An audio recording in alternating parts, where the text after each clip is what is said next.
from the UN Global Compact side, from the business engagement side,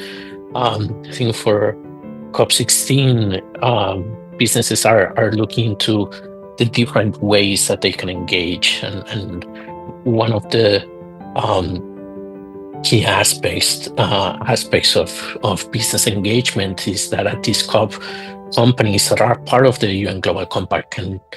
join the COP, can go to Riyadh to actively participate in this COP in their own sort of individual right, and showcase the efforts and the work that they're doing to address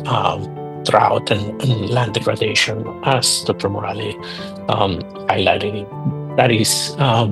one of the key aspects of the work of businesses and expectations for COP16. So businesses will be looking to participate to see how they can collaborate between public and private sector in terms of land restoration. How can they invest in land across various sectors, from mining to agriculture? Companies will be looking at what policies will come out of the COP, what enabling environments will come out in terms of policies at the international level that will be translated to the national level for businesses to invest in nature-based solutions, in land issues, in ensuring that land remains productive and healthy, and they will be also looking at discussions in terms of what innovations they can bring to the table. Their businesses are keen on working in a collaborative manner with different stakeholders, the governments at various levels, the national and regional and local levels, as well as with civil society. It is not a guarantee that big businesses know how to do certain things. So I think a knowledge exchange is also something that they will be looking at during the COP itself, and how sort of this what it will be a very innovative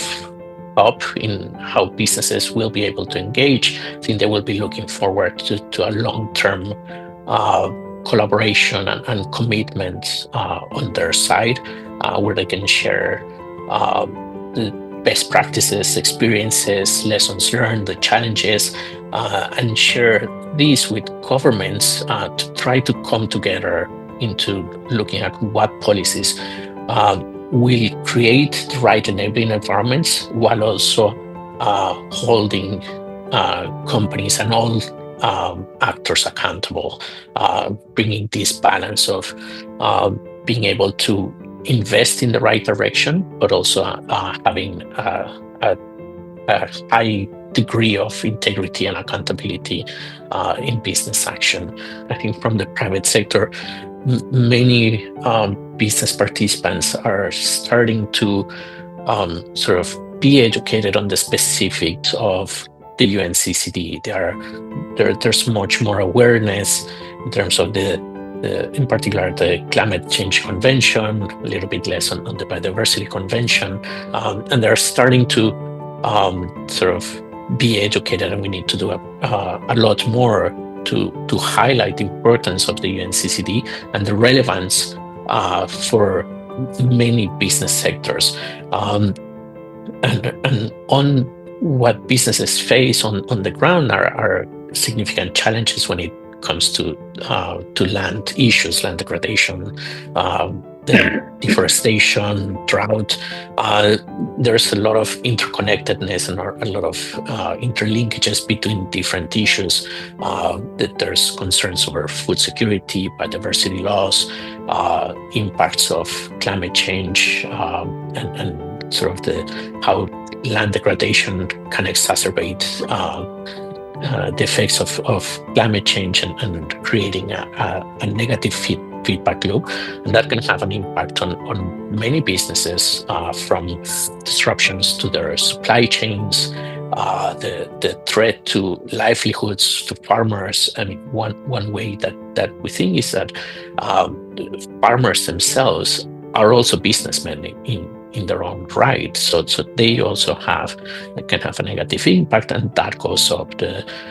value chain all the way to the consumer. And so there's various challenges that need to be addressed in a systemic manner.